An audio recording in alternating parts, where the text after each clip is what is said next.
Una serie sobre doctrinas de la fe muy importante. Estuvimos hablando de la predestinación la semana pasada y yo te necesito bien atento porque hoy te voy a dar mucha Biblia. Amén. ¿Estás listo? ¿Estás atento? ¿Estás despierto? ¿Despierta? ¿Sí? Vamos a hablar del plan de Dios de la salvación. Y esto cuando se estudia, el sermón de hoy se llama el plan maestro. Se estudia bajo el rubro que se conoce como soteriología. Soteros es salvación en griego. Y es una de las doctrinas de la fe, la doctrina de la salvación. ¿Por qué es importante lo que hizo Cristo en la cruz? ¿Por qué es tan importante ese plan maestro del Señor para nuestras vidas? Nosotros predicamos eso, enseñamos eso, es el centro de nuestras vidas, es el centro de la historia, lo que hace Jesús en la cruz. Es muy importante que entendamos por qué Cristo muere en la cruz y a qué se debe la muerte de Cristo en la cruz, por qué Él tiene que ser sacrificado y cómo yo soy salvo, ¿verdad? ¿Y salvo de qué? Mucha gente dice, yo soy buena persona, no necesito ser salvo, no me porto mal. ¿Y por qué es imperativa la salvación? ¿Por qué es vital? ¿Por qué la gente sin la salvación, sin lo que hizo Cristo en la cruz, no puede ser salvo? ¿Por qué Jesús es el único camino a Dios? Si no hay otro camino de salvación. Si no uno pudiera decir salvo, bueno, soy salvo porque soy buena gente, soy salvo porque, no sé, no le hago mal a nadie, bueno, o tengo otras creencias y aún así Dios me va a salvar. ¿Por qué Jesús es el único camino al Padre? ¿Sí? Y entonces la salvación es algo muy importante y vale la pena afirmar lo que nosotros creemos. Así que te voy a hablar de el plan maestro. La salvación no es un plan B. Lo que hace Cristo en la cruz no es el plan B. El hombre pecó y lo agarró a Dios, dijo, ahora voy a tener que inventar algo, me salieron fallados estos tipos, a ver qué hago, ¿sí? Voy a tener que sacrificar a mi hijo. No fue el plan B de Dios. La salvación, la muerte de Cristo en la cruz, por más dramática que a nosotros nos parezca, es el plan original de Dios. Dios lo planeó desde antes de la fundación del mundo. Es su plan perfecto para darle gloria a Dios. Es muy importante entender la gloria de Dios. Cristo, al morir en la cruz, da gloria al Padre. ¿Sí? Y esta salvación se da solamente en Cristo para que sus hijos reciban voluntariamente el regalo, el plan gratuito de Dios. Entonces está involucrada la gloria de Dios, está involucrado el Hijo de Dios, Cristo, y estamos involucrados nosotros que podemos o no aceptar lo que Cristo hizo por nosotros. Podemos o no aceptar este contrato que hace el Señor con nosotros. Cuando decimos testamento hablamos de contrato. Él hace un contrato con tú. Cuando dijiste, Señor, te acepto, con tus palabras firmaste un contrato, no con una agencia de préstamo, sino con el Dios creador del universo. Tú pusiste tu firma. El Señor ya puso su firma ahí, que es la firma hecha con sangre. Y ese contrato, bueno, tiene formas, pero es gratis. Dios no te cobra nada.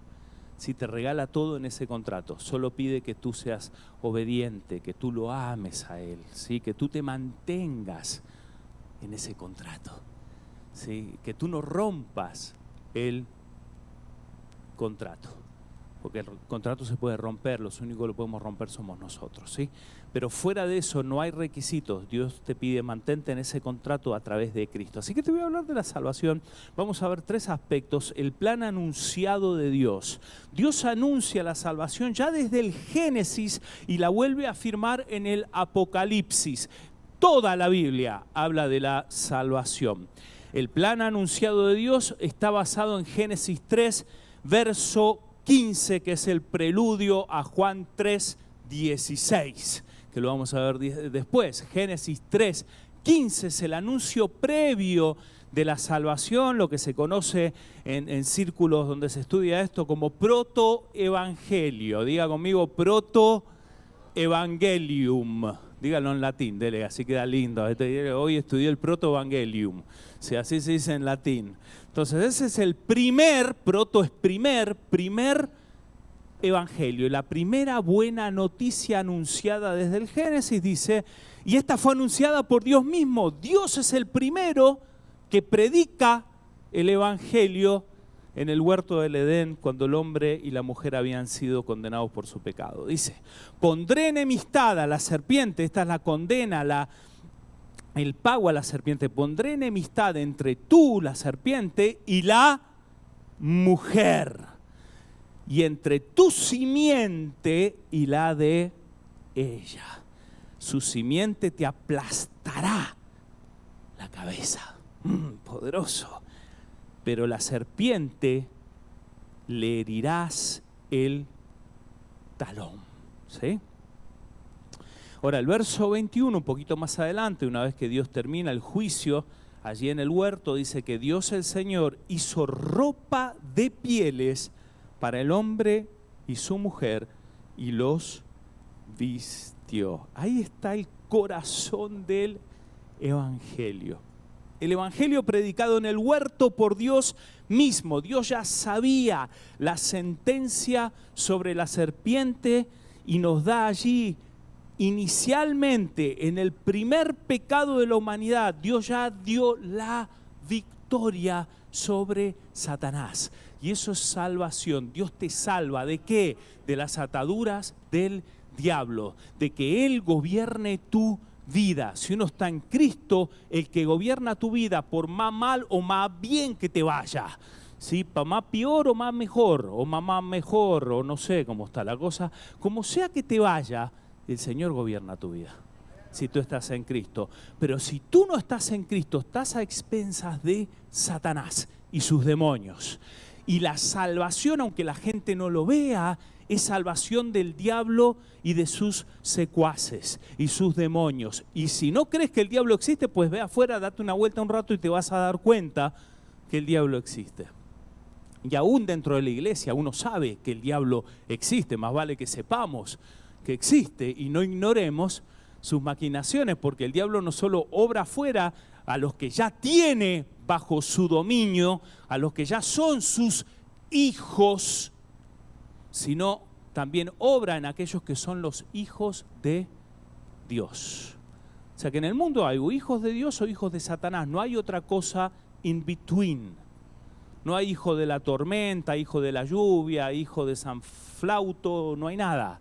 ¿Sí? Está el hijo de Dios o el hijo de Satanás. Claro que no vas a ir afuera a decir, hola hijo de Satanás, ¿cómo te va? Te voy a predicar el evangelio.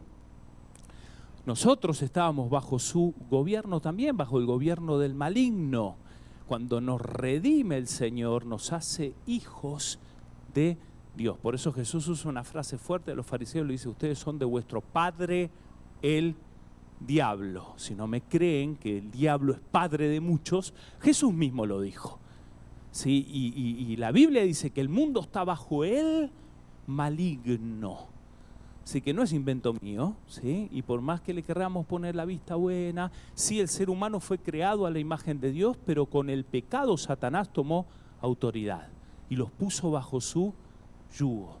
Y ahora él gobierna y deforma la imagen de Dios en el ser humano. Por eso muchos no se parecen a Dios. Se parecen a los ídolos que el diablo les pone por delante. Pero la salvación es la victoria sobre Satanás. Es la simiente de la mujer, y acá hay un lenguaje simbólico. La simiente de la mujer, el fruto de la mujer, habla de Cristo. Diga conmigo, Cristo. Esa es la simiente de la mujer. Cristo iba a aplastar la cabeza de la serpiente en la cruz. Esa era la oportunidad para que des un aplauso. Gloria a Dios. El Señor aplasta la cabeza de la serpiente. Él es la simiente de la mujer. Y de entrada en el Génesis dice la Biblia que la simiente de la mujer, es decir, Cristo, iba a herir de muerte a la serpiente. La iba a destruir. Por eso cuando oramos nosotros sabemos que Satanás está vencido.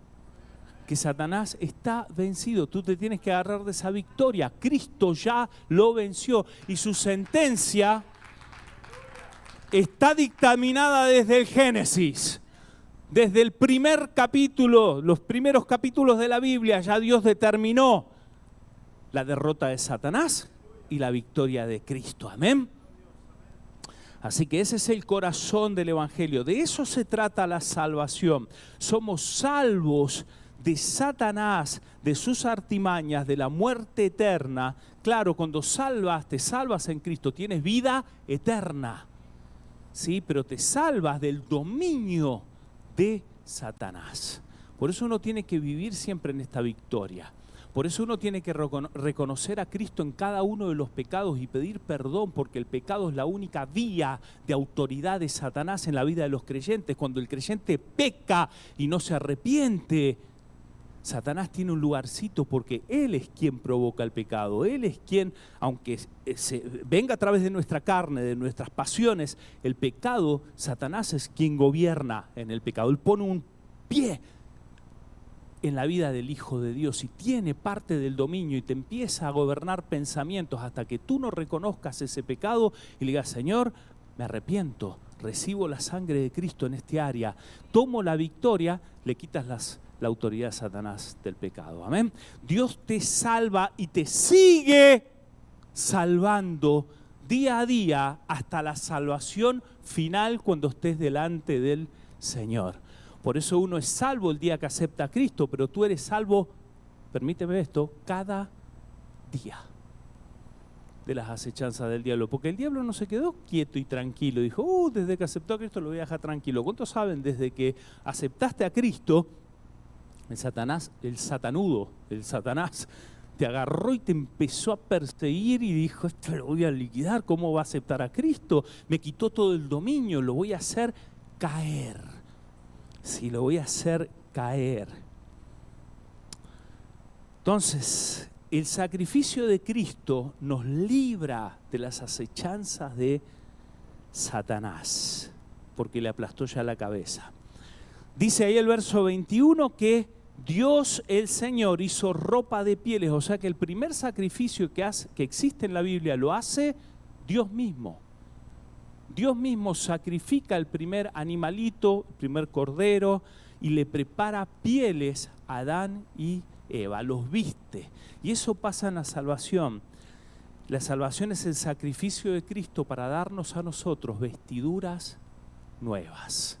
Por eso la Biblia nos dice, el apóstol Pablo dice: vístete del nuevo hombre, la nueva mujer, creado según Dios.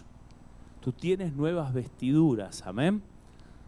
Tienes en Cristo una nueva vestidura. Y este texto muestra cómo Dios hace este mismo sacrificio, aunque uno lo interpreta aquí, no lo dice directamente. Pero el texto dice que Dios hizo ropa de pieles. ¿Cómo te imaginas que Dios hizo ropa de pieles? Fue Dios, no fue Adán, dice acá. No dice Adán se hizo ropas de pieles porque se veía desnudo. Dice Dios hizo, o sea que Dios hizo ropa de pieles, sacrificó y los vistió. Así que el primer derramamiento de sangre en la Biblia es de un animal inocente para cubrir el pecado de gente culpable. Y Dios es quien lo cubre. Y Dios es quien sacrifica, ya mostrando lo que iba a pasar en Cristo Jesús. Amén.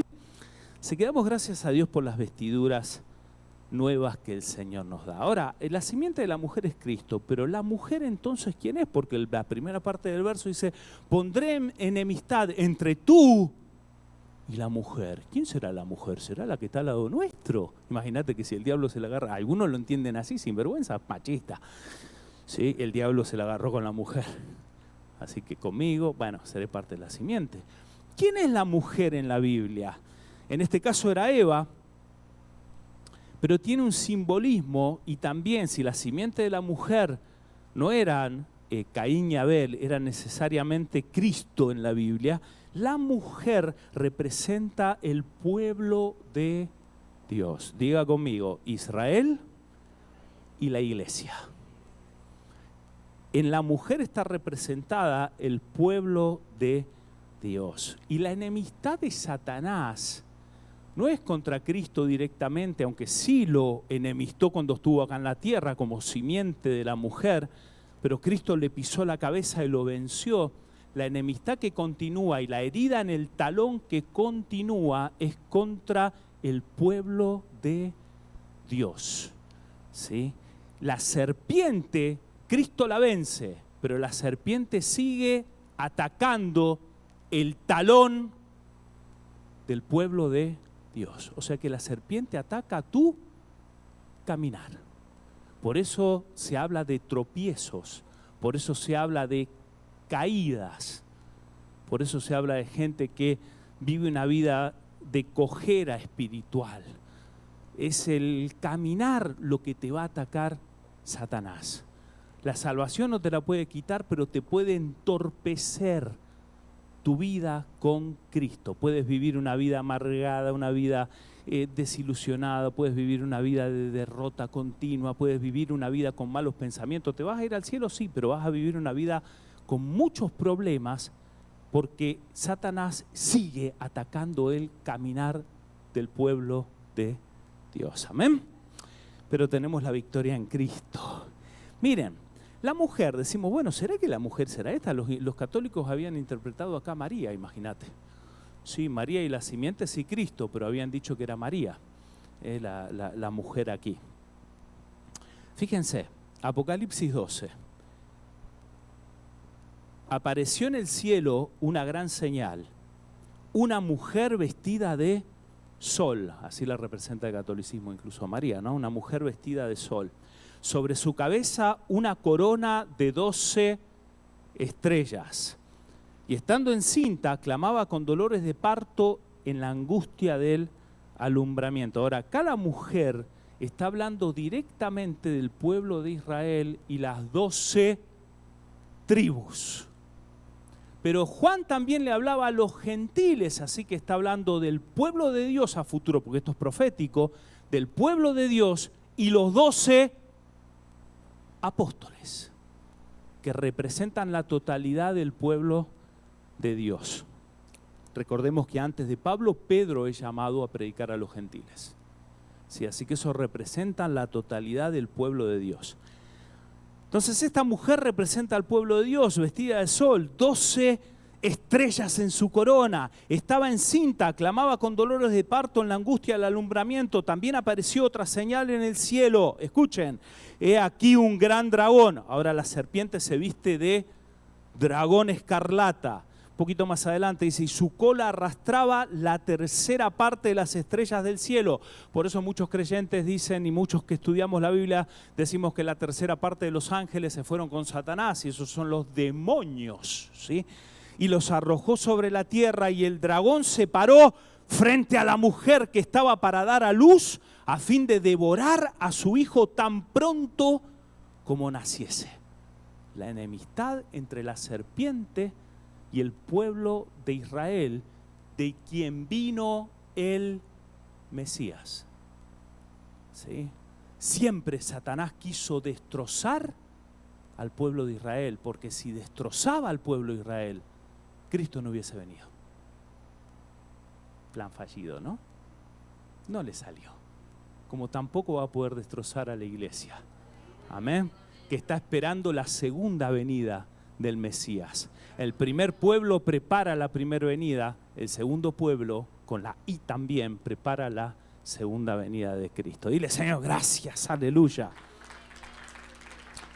Y Satanás se le para no solo a Israel, sino a la iglesia enfrente. Dice que el dragón se le paró frente a la mujer que estaba para dar a luz porque quiere devorar, quiere abortar, quiere poner este problema que el cristiano no pueda ver esta segunda venida en victoria. Y ella dio a luz un hijo varón, esto está escrito, que regirá con vara de hierro a todas las naciones. ¿De quién está hablando acá? De Cristo. Y su hijo fue arrebatado para Dios y para su trono. Precioso texto, ¿eh? La ascensión, otra de las doctrinas. Creemos que Cristo fue llevado al Padre y se sentó en el trono a la diestra de Dios, gobernando por los siglos de los siglos hasta que Él regrese y ponga acá en la tierra su gobierno completo. ¿Sabes que tú estás dando a luz la segunda venida de Cristo? Tú y yo estamos esperando la segunda venida de Cristo. Hay un pueblo que clama, un pueblo que espera, un pueblo que dice, Señor, ven, ven, ven. Y esta segunda vez que Él venga va a venir para reinar sobre la tierra. Amén. Verso 6 de Apocalipsis 12 dice, la mujer huyó al desierto, donde tiene lugar preparado para el Señor. En el desierto Dios la esconde. Más adelante va a decir que Dios le da alas a la mujer para volar. Así que tienes alas también para volar, dice eso la Biblia, ¿verdad? Entonces en Apocalipsis 12 dice que Dios te dio alas como las águilas. Sígueme, ¿ok? Sígueme que te voy a llevar acá a la cruz en este texto, amén. Un pueblo da a luz la primera venida, Israel con las 12 tribus. El otro pueblo da a luz la segunda venida, que es la iglesia con los 12 apóstoles, que representan en cierta manera las 12 tribus de Israel también. Así que la estrategia de Satanás es darte tropiezo, también es intimidarte, pararse enfrente tuyo, mostrarte que tú no vas a alcanzar las promesas de Dios, que tú no eres digno, ¿qué haces en la iglesia si miras cómo te va afuera, mira lo que te pasa afuera, qué estás haciendo? Te vienes a hacer el santulón a la iglesia. ¿No te tira esos pensamientos, Satanás? Tú dile, te reprendo en el nombre de Jesús, estoy esperando la venida de Cristo y confío en esa sangre que me limpia de mis pecados. Me caigo, pero me haces caer, pero me levanto en el nombre de Jesús. Y mis ojos van a ver la venida del Señor, y si no lo ves de acá, la vas a ver desde la presencia de Dios, y el Señor decide llevarnos antes. Sí, pero tenemos esta promesa. El enemigo te va a tratar de traer tropiezo. Fíjense que en una dice que hiere en el talón, en la otra que se le para enfrente de la mujer para que esta mujer no dé a luz.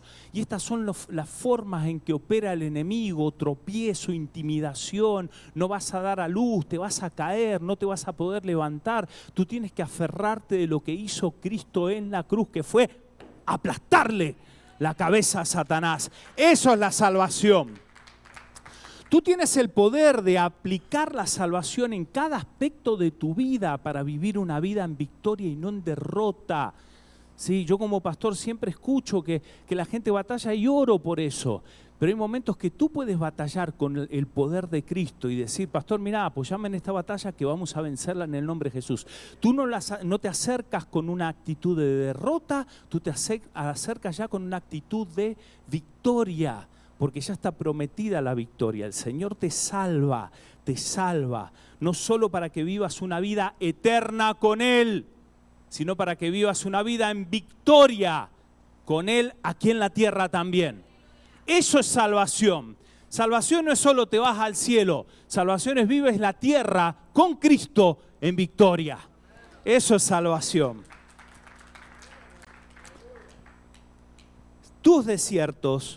En tus desiertos, tal como Jesús, tal como la mujer que huye al desierto, ahí es donde tú ganas las batallas. Así que si hay desiertos en tu vida, la salvación es que Cristo ahí en el desierto te da la victoria. Cristo venció en los desiertos.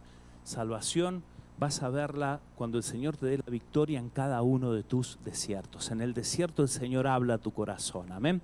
Segundo, este es el plan que es anunciado. Ahora vamos a ver los detalles del Mesías sufriente. Amén. ¿Estás conmigo?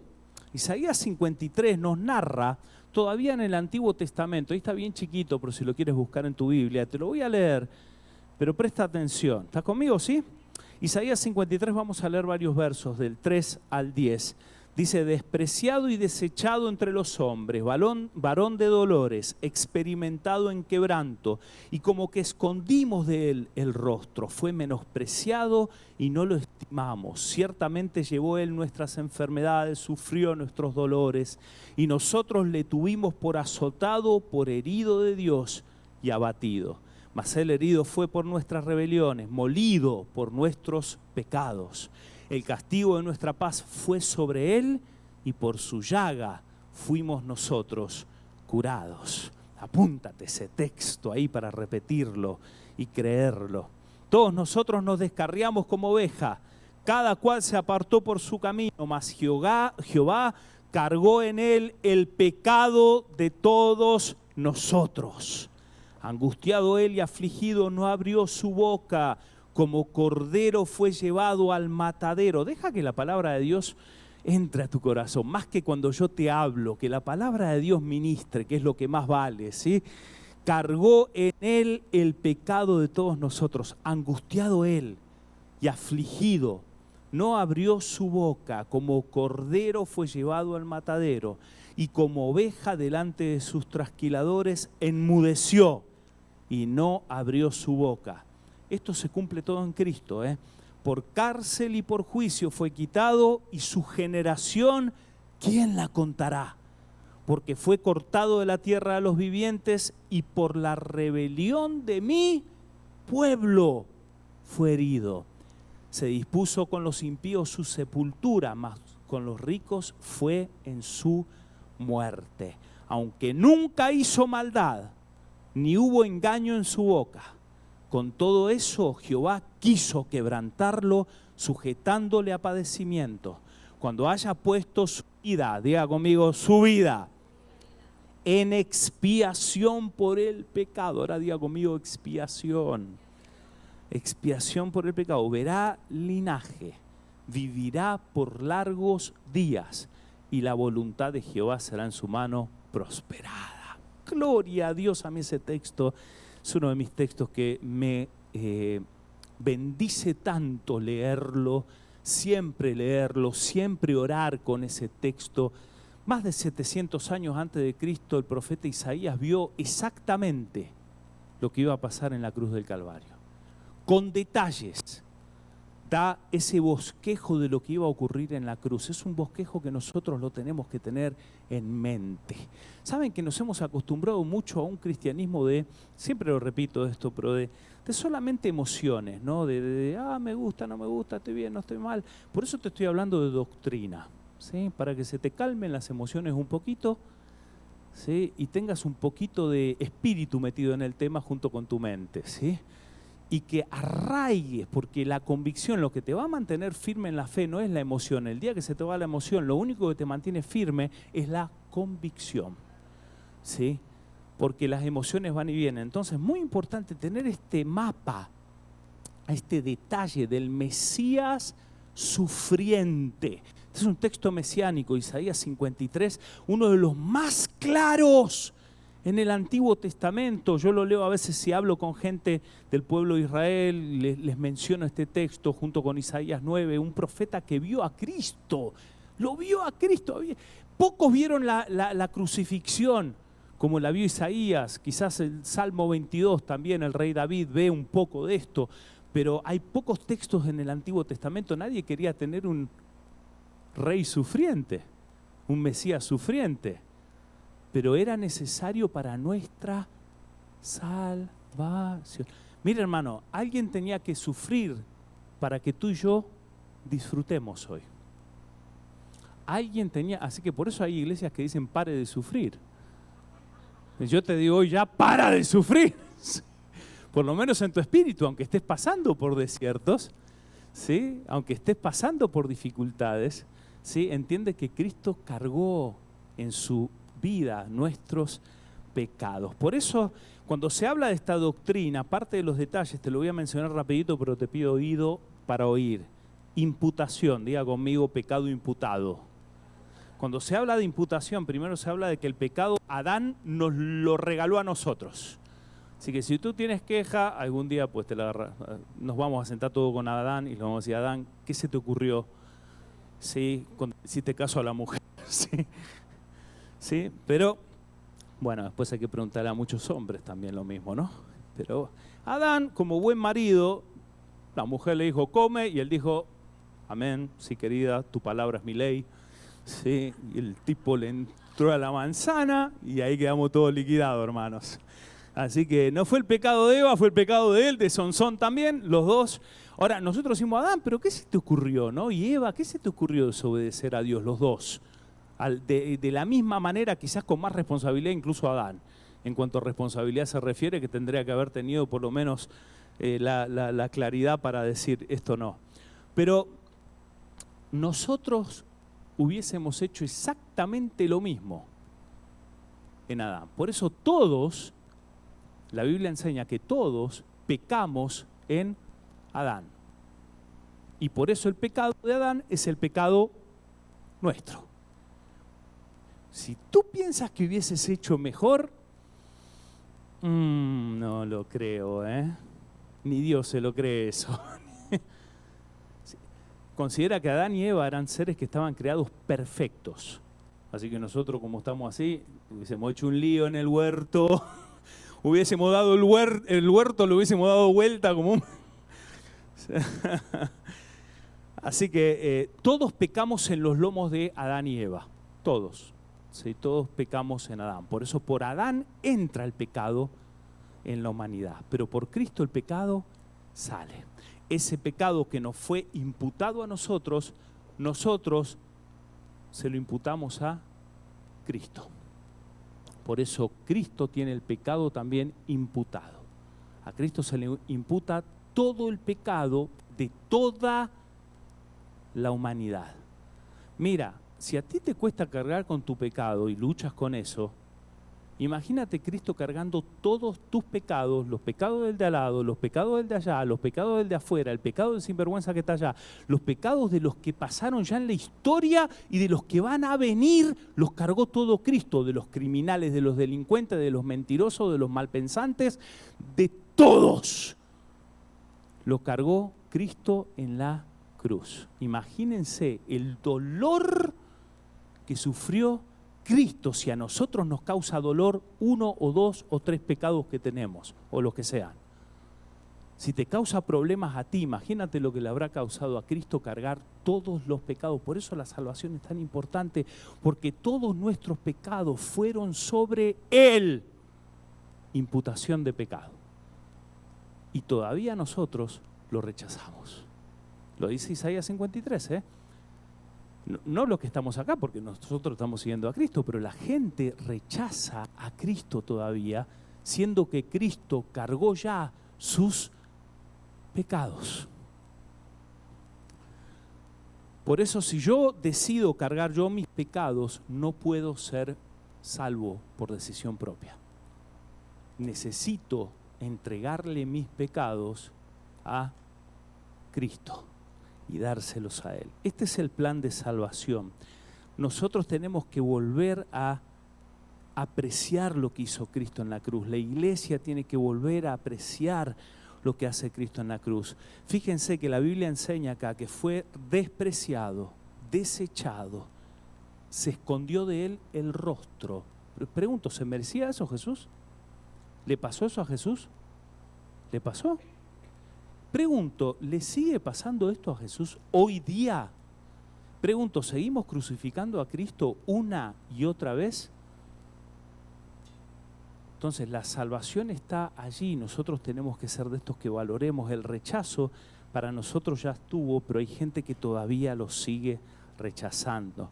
Por eso hoy yo te motivo a que tú estimes lo que hizo Cristo en la cruz. Que no te descarríes. A ver, dile a alguien ya, dile, no te descarríes, ya no te descarríes. Está profetizado acá, verso 6, nos descarriamos como oveja, cada cual se apartó por su camino. Esto pasa literalmente con los discípulos, con aquellos por los cuales Jesús estaba muriendo. Se descarriaban, uno por un lado, otro por el otro. Juan estaba ahí porque María le dijo, Jesús creo que te quiere decir algo, te va a decir que te encargues de mí porque si no me quedo sin feria, le dijo.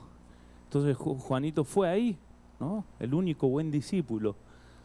Los demás, todos descarriados. Entonces tenemos que luchar contra eso también. Estos son los detalles. El enemigo, la serpiente, una de las formas que hace tropezar al pueblo es rechazando lo que hizo Cristo en la cruz. Yo te invito a que ya no rechaces más, que siempre aceptes lo que hizo Cristo. Cuando tú aceptas lo que hace Cristo vas a vivir sano, porque la Biblia dice que por su llaga somos nosotros sanados. Se acaba, miren, si uno viviría este evangelio que yo les predico, se acaba la gente ofendida en las iglesias, se acaba la gente que se hiere por cada tontera y media, ¿sí? Porque vas a la cruz de Cristo, te sanas y se acabó. Ya no cargas con eso. La culpa del pecado va sobre Él y eso es expiación. culpa del pecado la paga un tercero. Por eso hablamos de chivo expiatorio, o sea, la liga un tercero de tu culpa. ¿Sí? O sea, la culpa tuya te la sacas, pero este no es un chivo, este es el cordero expiatorio. El cordero que se lleva tu culpa por el pecado. Amén. Y por último, dice acá la Biblia en este párrafo que cuando haya puesto su vida en expiación, cuando se lleve nuestra culpa por el pecado, verá linaje. Pregunto, ¿el Señor está viendo linaje? ¿Sí? ¿Hay más linaje por venir? Hay que predicar de Cristo, amén. Y el texto acá que dice, vivirá por largos días, habla de que Cristo vive por la eternidad. Que Él resucitó de los muertos. Todo lo vio Isaías en este texto. Amén. ¿Cuántos decimos gracias Dios por esa parte? Y tercero y último, el cumplimiento del Evangelium. ¿Qué significa evangelio? A ver.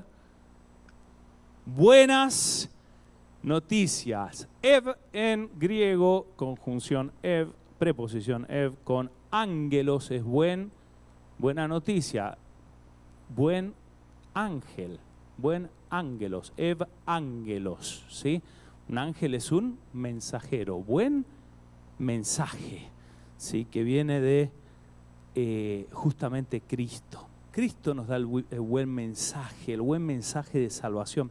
Juan 3:14, texto conocido, ¿no?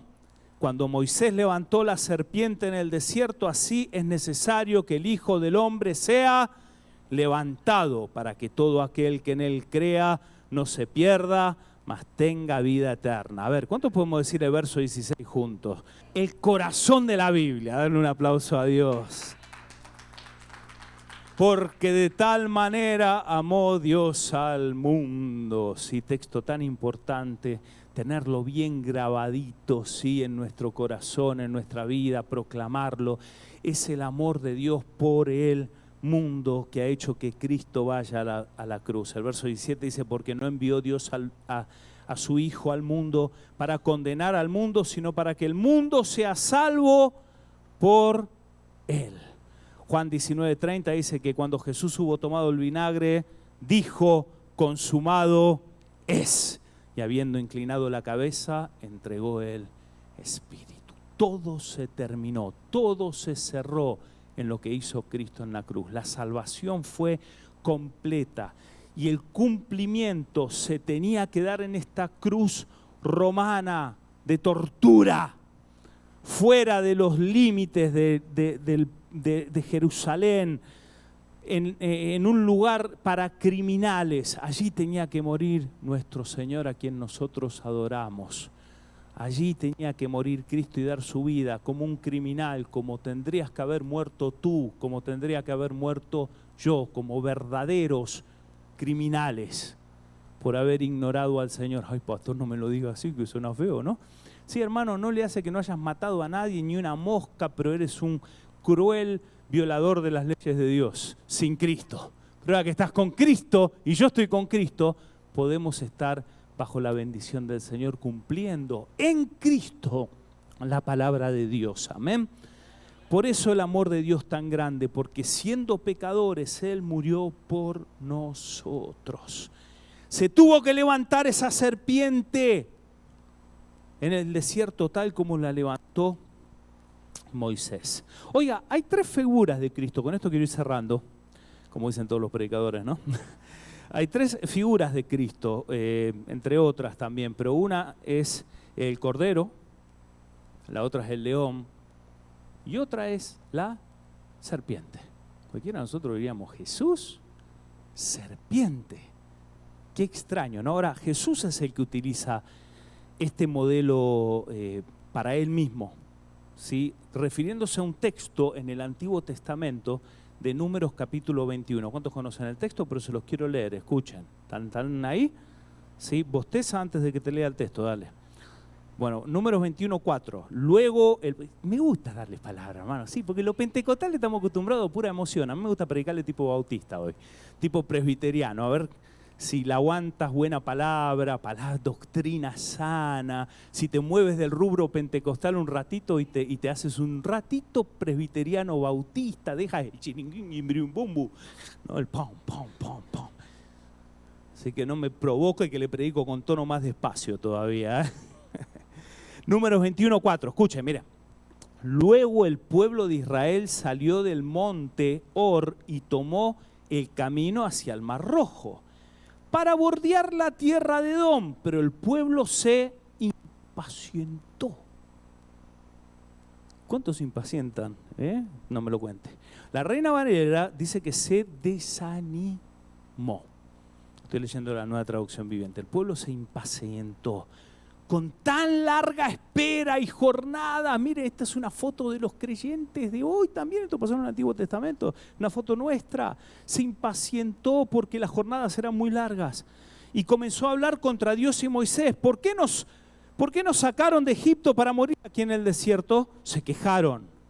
Aquí no hay nada para comer. Miren, es la falta de comida, cómo nos sacan los diablos de adentro, ¿no? No hay nada para comer, ni agua para beber.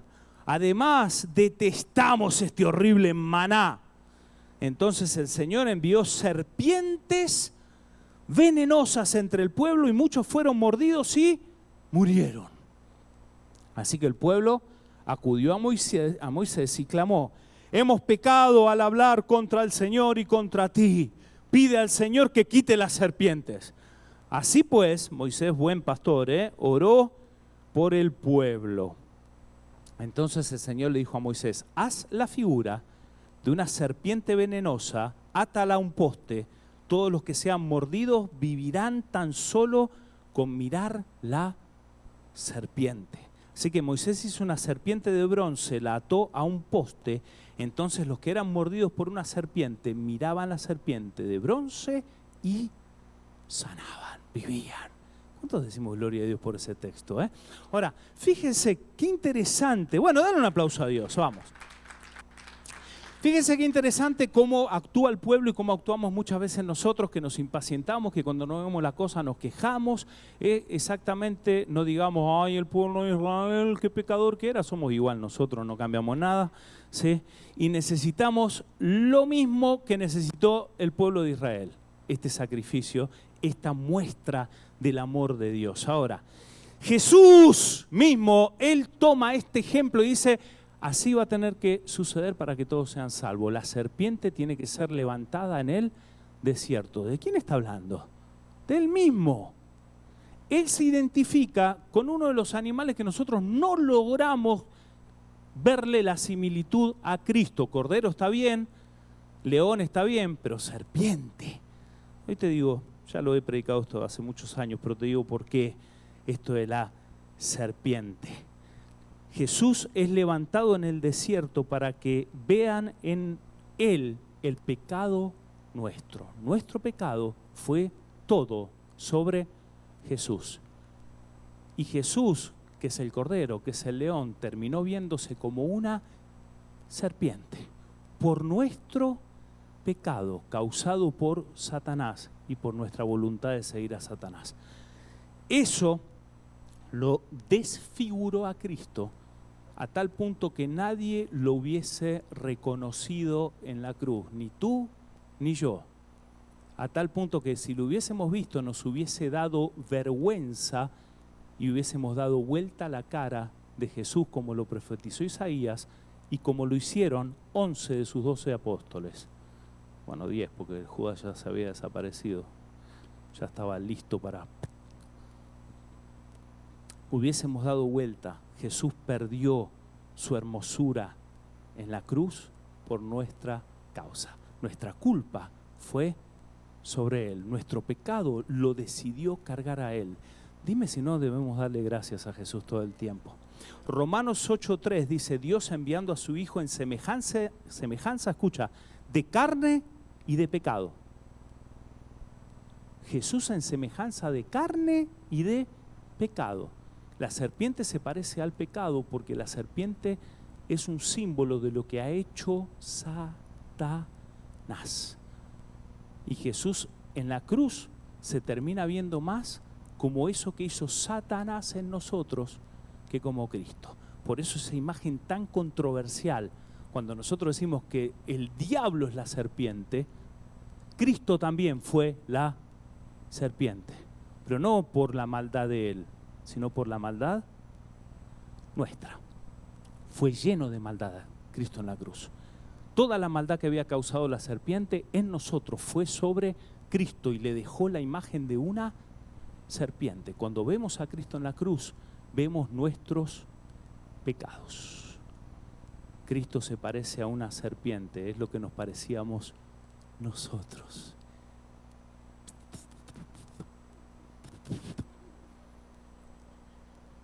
Antes de acá eras medio víbora, sí, antes de estar en Cristo. Pero ahora Cristo te sacó lo de víbora. Ya no eres una víbora, ¿sí? Ahora eres un cordero como el Señor, una oveja de su prado, ¿sí? Él es tu buen pastor, pero sin Cristo, tú y yo, éramos sutiles, éramos, ¿verdad? Por eso si eres cristiano nunca diga, este me saca lo peor ya te lo sacó Cristo en la cruz. Si ya olvídate de esa frase, este me saca lo peor de mí, ya no tienes nada peor, tú ya estás bien, estás limpio en Cristo. Lo peor te lo sacó Cristo en la cruz, que era esa vida de serpiente que teníamos nosotros, amén.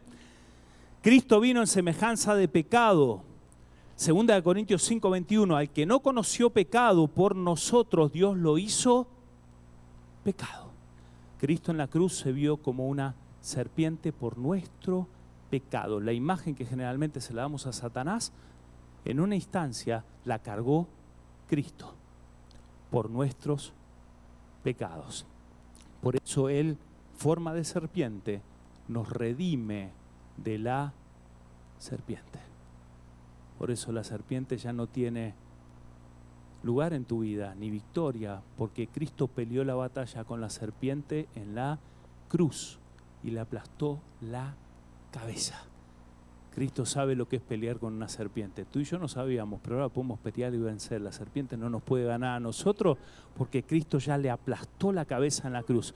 Esa serpiente que era esa lucha con el pecado, Cristo la libró en la cruz. Por eso cuando tú miras a Cristo en la cruz, estás viendo a Cristo peleando con la serpiente de nuestros pecados, la que nos causaba todos los pecados, y la serpiente no lo destrozó a Cristo.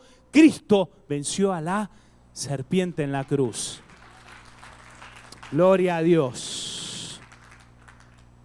Por eso, en la cruz lo primero que vemos es la serpiente. Luego, una vez que te encuentras con ese pecado y sabes que Cristo lo venció en la cruz y lo reconoces, que Cristo venció ese pecado en la cruz. Por eso no nos conviene tapar pecados, hermanos. No nos conviene, porque en cuanto lo tapamos, no se lo estamos dando a Cristo en la cruz. Tú te lo quedas para ti y el pecado te mata. La paga del pecado es muerte. No, te puedo decir, tú dáselo a Cristo, que Cristo peleó, tú tómate de esa victoria. Tú peleas darle a Cristo el pecado que a veces te lo quieres quedar tú y que quieres pelear tú. Y el pecado, si está Satanás ahí, te va a vencer. Pero Cristo ya venció, tú estás en Cristo, tú tienes la victoria, dice la palabra de Dios. Así que te conviene entregarle a Cristo tus pecados. En la cruz lo primero que vemos es la serpiente, que es el pecado. Luego nos abren los ojos y vemos el Cordero de Dios, que es la salvación, es el sacrificio, es Cristo muriendo como cordero llevado al matadero. Y en tercer lugar, vemos al león de la tribu de Judá, el rey vencedor en todos nuestros pecados y sobre el mundo entero. Dale un aplauso a Cristo, ponte de pie. Gloria al Señor. La palabra es una palabra, la tienes que masticar, escuchar, pensar, porque el plan de salvación que nosotros se lo presentamos a la gente, tenemos que vivirlo continuamente, ¿sí? Tenemos que vivirlo continuamente. La salvación se vive todos los días. La salvación se necesita todos los días.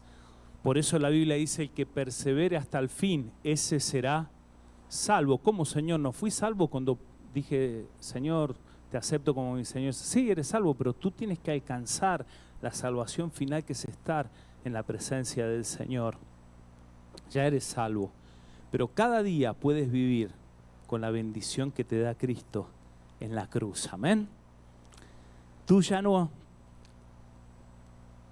tienes la derrota contra la serpiente, ¿sí? Por eso se hasta con Cristo en la cruz, viéndolo como una serpiente. Ahí está todos nuestros pecados en Él. Amén. Señor, gracias por tu palabra, Señor. Gracias por lo que has hecho por nosotros. Ora conmigo y dile: Señor, gracias por una salvación tan grande que me has dado.